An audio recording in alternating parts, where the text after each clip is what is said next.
What I wanted to talk to you about tonight, Darren, is a subject that, as I said, I'm not sure how much you can contribute to the conversation, but I know you have spent some time yourself as part of a gang, and of course, been partaking in the criminal element a bit through your youth and your young adult life. Yeah. And we're studying right now, as part of a series on Something Cool News. We're taking a look at some of the issues involving grow-ops and how they're affecting the community and things that are happening. And we're trying to get a clear look inside the grow-ops, because as you know, if you read the newspaper at all, it's always the same kind of thing. Pictures of the grow-op, the damage it's done, how many plants were seized, and nothing ever really beyond that. Yeah. But these are sprouting up all over the place. How big a problem are these grow-ops becoming, do you think, in little places like Coquitlam and Port Moody? Well, they're becoming quite a problem, actually, because they say basically 1 in every 7 houses or something like that has a grow-op, like a full grow-op. There's like 1 out of every 4 has a little one, but 1 out of every 7 has an actual big grow-up.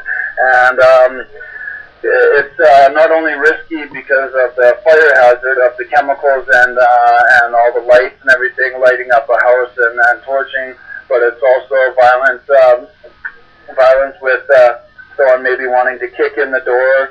I've actually been on both sides of the grow-up, where one time I was running a couple and people coming in with machetes and guns trying to rob it, and I've had to shoot people trying to come in to rob them.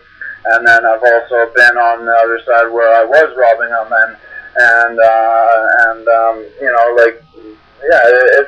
it's very dangerous.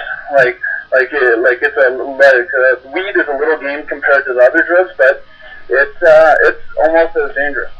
Well, that's what we're trying to do. Is we're trying to get a look inside these grow-ops, is kind of what they're like and why they're so dangerous. And the thing I don't understand is how these guys, like a lot of people, just get away with the grow-ops. They don't catch every single one that exists. Oh no, not a chance. Yeah, because they're smart. They got ventilation systems.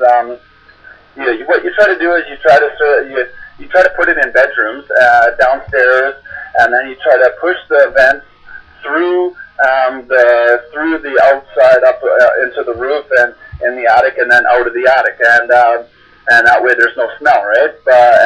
So you got a huge ventilation system. You got 1,000-watt bulbs, major wiring. It's pretty technical. Well, it's true. These guys are, I guess, almost geniuses in one sense. They're able to do it. I'm always impressed because, grow-ops consume a lot of energy, and that's how most of them get caught, is they get the hydro company says, hey, you guys are using way too much energy. Yeah, why is it a $1,000 bill when it should be only $100? Yeah. But some of these guys are getting away with it because, like you said, I guess they're smarter and using better equipment, better ventilation, and that's why I guess some of them are successful. Well, a lot of it is plugging into neighbors' yards, like go under the ground, right, with the cord and plug into their house. And if you plug into, say, 4 or 5 different people's houses, that $1,000 bill just turned into a $300 bill, and it's not that noticeable, right? That's interesting. I didn't know that.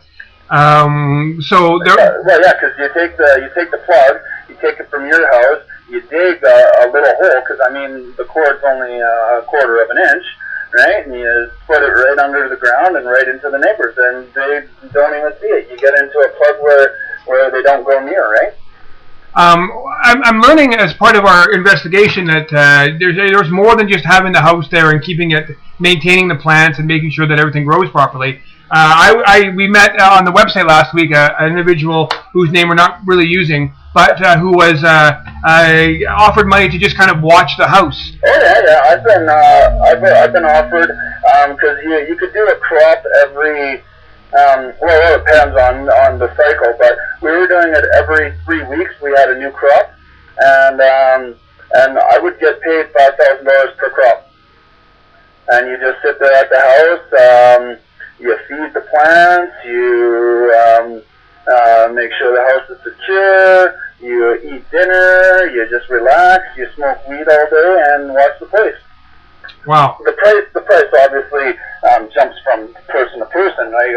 Other people could only get $1,000 a month, right? But you get a free place to live. you risk getting busted in the house and taking the beef, right? But you get a place to live. You get the fridge full. They pay for the food, the electricity, everything. They pay for everything, and then once a month they give you whatever it is. Wow. And as I said, I just learned that this past week. There's actually someone whose specific job it is just a watch thing. This guy had the opportunity to make like $3,000 in a month just by kind of watching and helping out a little bit. Yeah. And that didn't end up happening because one of his friends kind of screwed him over apparently, and then he was actually owed money, and then he had to go through this whole cycle of trying to get it back to them. Yeah. But I mean, he said that it was kind of worth it because I mean, like, where else can you make $3,000 in a month? Yeah, that's what I was doing. Every 3 weeks it was $5,000. I mean, you know, you're looking at a friggin' judge's salary. You know, judge's salary. Well, $5,000. You can't even make that. I mean, you say you work in a restaurant and you make $100 a day in tips. That's $3,000 a month, right? And then your hourly wages. You know, that's without you spending anything, right? True. If you save all that money up in 1 month, that's how much I get for just sitting and putting my feet up.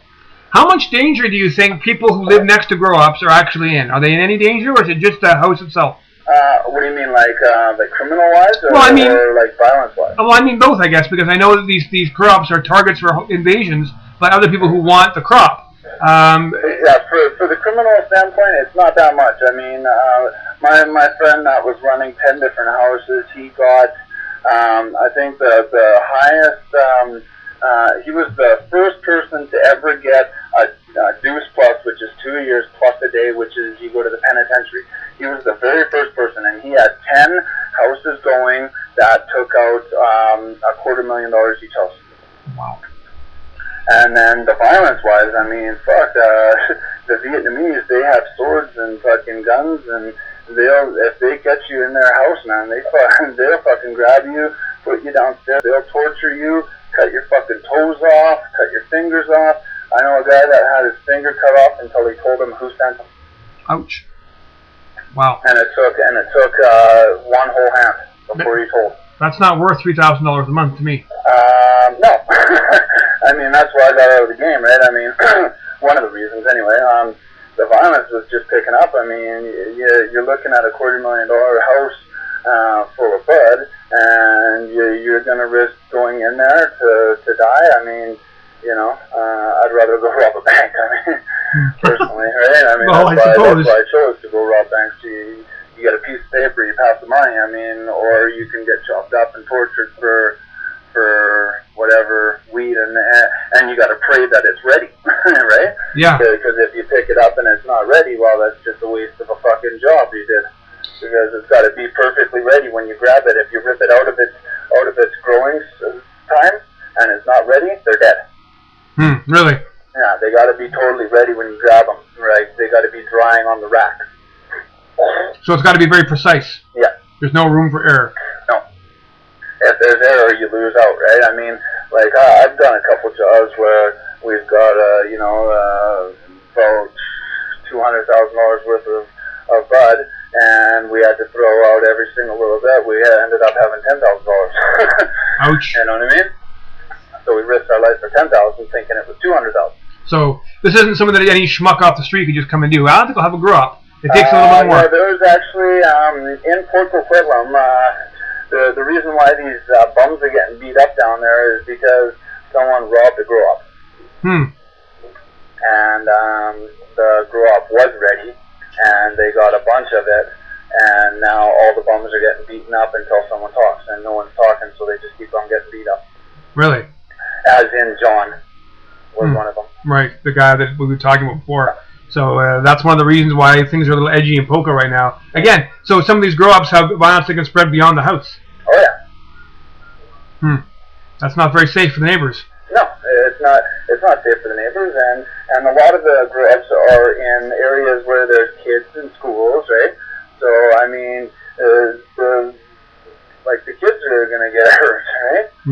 I mean, you know, and it could be just a family thing, and, you know, my dad had one in the attic, and, you know, with us living in there, I mean, what if someone came in and did it and tried to take us out, right?